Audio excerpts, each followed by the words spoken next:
Ilagay ang kanin dito. Lagyan ng tubig guys para sa sinain. Okay guys, ilagay na yung rice.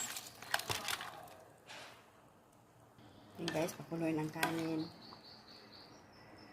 Chicken lagyan natin dito kaya i-microwave natin. Diba? Para magtostado siya. Dali tayo. Okay guys, bonita na natin guys. Lagyan natin siya ng sauce na pang papula guys para lamig siya tingnan. Diba?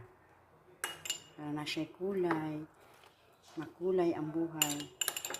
Parang buhay na makulay guys. Guys, tapos i-microwave natin yan. I-microwave natin yan. Maya-maya pag See guys. Yung kanin guys.